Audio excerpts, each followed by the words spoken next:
Vijayawada, Budmer and Singh Nagar colony, this area has been affected by this overwhelming floods. I pray the government of India and the Chief Minister Chandrababu Naidu ji will do the most necessary. First, provide the food and water to nearly hundreds of thousands of people and partner with us so that we can rebuild their houses, reconstruct their lives and prevent these floods from happening.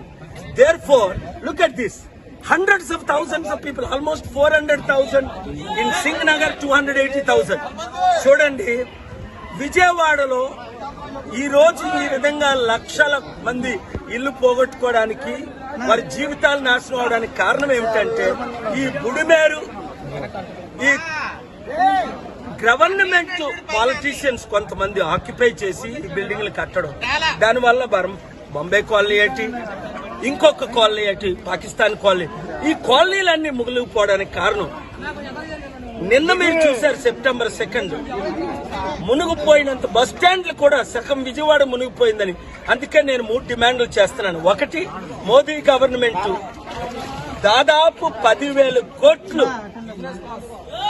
Andhra Pradesh కి, 10,000 కోట్లు తెలంగాణకి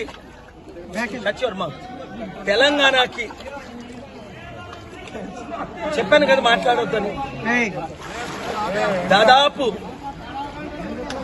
immediate గా funds release చేయాలని, ప్రాణాలు పోయిన వాళ్ళకి 1 కోటి రూపాయలు, హాస్పిటల్లో ఉండి ఎంతో మంది నష్టం, కనీసం ఒక 5-10 లక్షల వాళ్ళకి రిలీజ్ చేయాలని నా కోరిక. అన్నిటికంటే ముఖ్యం ఏంటంటే ఇలాంటి జరగకుండా ఉండాలని ముందే ప్లాన్ చేసుకోవాల్సింది. కానీ ఇంతమంది ముఖ్యమంత్రులు తెలివైన వాళ్ళు ఉన్నారు, కానీ ఒకరు కూడా ప్లాన్ చేయలేకపోయారు. నేను ఎవరిని పొలిటికల్ గా ఇప్పుడు క్రిటిసైజ్ చేసే టైం కాదు.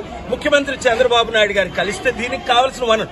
మోదీ గవర్నమెంట్ అదానీ అంబానీకి 12 లక్షల కోట్లు రుణమాఫీ చేశారే, 10 కోట్లు 2 తెలుగు రాష్ట్రాలకి, 10,000 కోట్లు, 10 లక్షల కోట్లు కాదు, రిలీజ్ ఇమీడియట్ గా చేయాలని డిమాండ్ చేస్తున్నాను. అందరి కొరకు ప్రార్థించండి, ప్రాణాలు పోయిన కుటుంబాల కొరకు, ఇలాగా లక్షల మంది బాగా ఇబ్బంది పడుతున్న వారి కొరకు మీ వంతు మీరు సేవలు చేయండి. మీరే వంటలు చేయండి, మీరే ఫుడ్ డిస్ట్రిబ్యూట్ చేయండి, మీరే యూత్. అలాగే రాష్ట్రాల్లో ఎక్కడైతే ఎఫెక్ట్ అయ్యే ఫ్లడ్